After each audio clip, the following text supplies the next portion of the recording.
we're on a knife edge here as a league. As a league, we are on a really slippery slope because, and I wouldn't say almost identical because it's not, but a very similar sequence of incidents happened in 2015. But the difference there is that in 2015 the league was arguably at its peak. It was going through a very good period. The Socceroos had just won the Asian Cup on home soil. We just had an awesome grand final, or we're about to have an awesome grand final. Can't remember the timeline. With victory in Sydney, Amy Park being sold out. The year after that, Adelaide Oval was sold out. The league was in a really, really good place. And so it couldn't, whilst it couldn't afford that incident to happen, that incident happened and the league got through it, right? And still were able to overcome it and were in a strong place to a certain extent. The league is already on its knees from a lot of perspectives, right? Attendances, while for the most part have actually been quite good this season, from an external perspective they aren't as good and it still doesn't get the reputation and the respect that it deserves.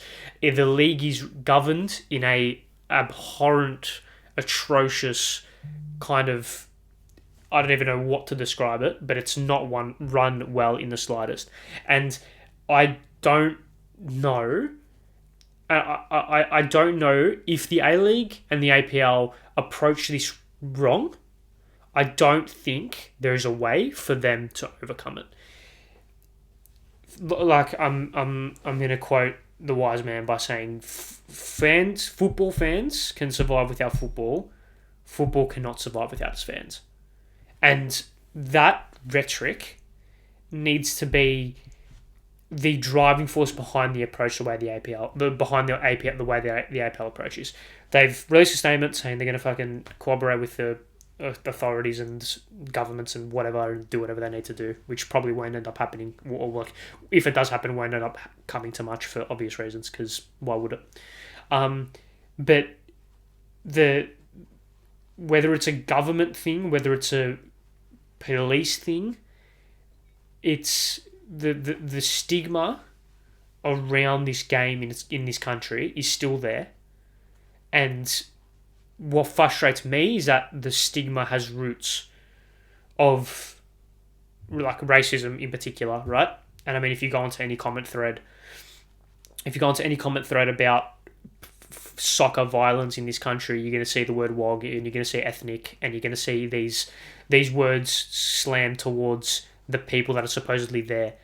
Not only that, it's for the most part, especially it was very, very prevalent in Brisbane, it's teenagers, it's kids, it's children, it's young adults who are there to enjoy the game, who are there to support the community, who are there to support the A-League, who are there to just, for 90 minutes once a week, just express their emotions and just go for it and just be loud, be passionate, be partisan. And the police are stopping that. The police are kind of treating that like a crime, right? So being passion is not a crime, right? And it feels like we are continuously being held back, and it feels like we're continuously being restricted into doing things that we know will help the sporting landscape and the country in general, but for whatever reason, the people that actually have power don't see that. I do also find it quite funny that the two states in which it happened, in New South Wales and in Queensland, it seems like the NRL might have started this week, or he's starting very, very soon, which is quite a little bit of a stereotype, or like a little bit of a funny coincidence. And I should probably know where Victory played this weekend. We actually play away, thankfully, on Saturday. But I mean, Victory away supporting Adelaide, that could get ugly. And I mean, City play at home to Wellington.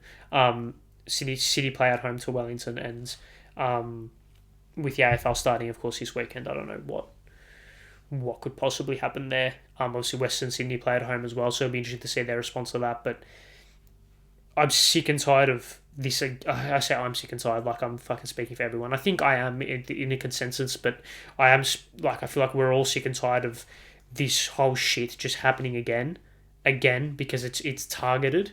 It is targeted to this game. It is targeted to a certain group of people, and it is targeted to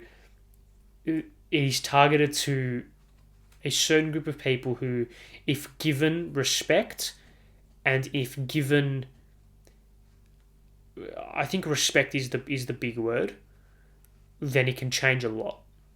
The perception around the game itself, how big the game gets, because I feel like I'm going around in circles because I've spoken about this fucking countless times before, but it's fear. Is it fear? Is it racism? Is it stigma? Is it stereotypes? Is it negligence? Is it ignorance? I don't know what it is. I don't know what the reason is, but it's happening again. So I feel like there has to be a certain level of understanding and self-awareness when it comes to the people that are doing this. They know what they're doing and they know why they're doing it and they know how they're doing it, rather than it just being complete ignorance. So that kind of fills me with a lot of dread, because it's like, oh, yeah, so you're fully self-conscious about what you're doing. Okay, you're self-aware and you're conscious of what you're doing, I should say. Okay, great. And you're conscious of the effect that it has. Okay, beautiful, perfect. That's great. This Saturday night when Victory go to Adelaide, it could get really dicey. And look, I'm not going to sit here and say that. I'm not going to sit here and say fucking football fans are completely innocent in everything, right? Because there's bad eggs in every bunch of people, right? And I feel like football fans, for whatever reason, probably because of the partisan nature about it, probably do have a little bit more bad eggs than a lot of other sporting codes. However, I think that comes with a give and take, and that comes with look at the scenes. Look at the scenes before the derby on Saturday. Look at the choreography. Look at the colours. Look at the tifos. Look at listen to the noise. It's this almost it's this atmosphere that doesn't only help a sport, but it helps a city. If your city can use this as an attraction, there you go. Like, how many people do you know that go to London and they might never watch a soccer game before in their life, but they might pop into a soccer game just because, right? It adds attraction to a city, and it adds a lot to a city that I feel like this country still hasn't quite grasped just how big it can get and just how attractive it can get for people who don't support the game, and how much economic value can add to the game. The league needs to stamp down hard on this.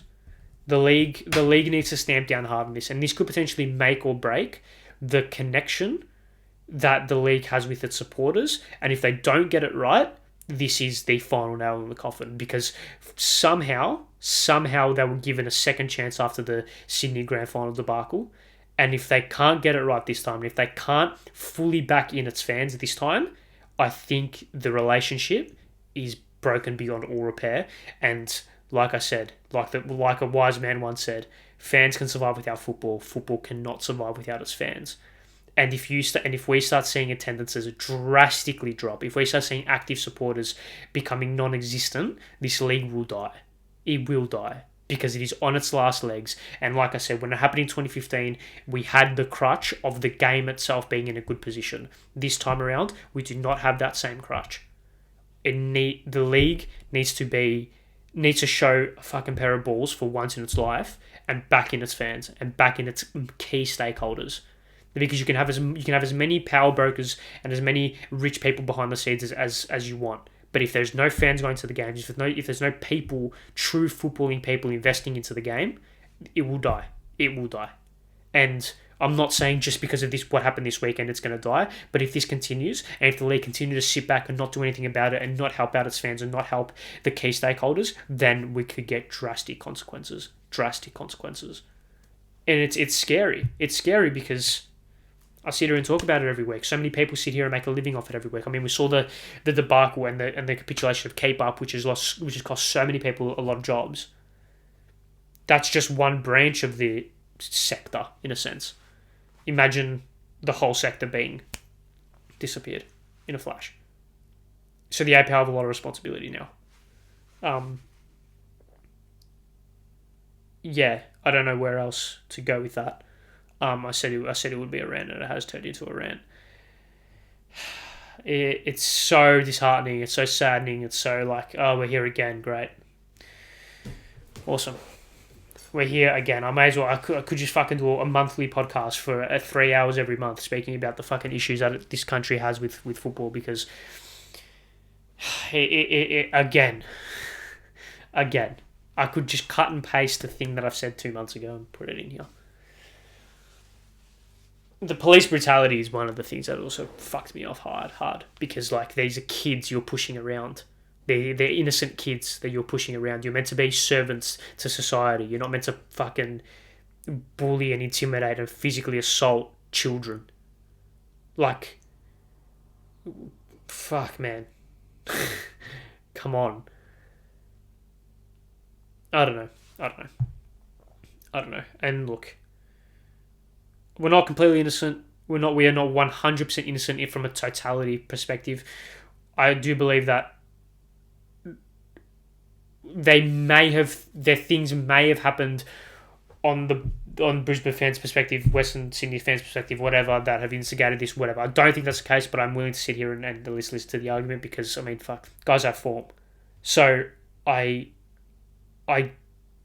just don't know. I just don't know. Yeah. I think that's all for that. I think that's all for that. Just, yeah. Otherwise, I'll be sitting running around in circles.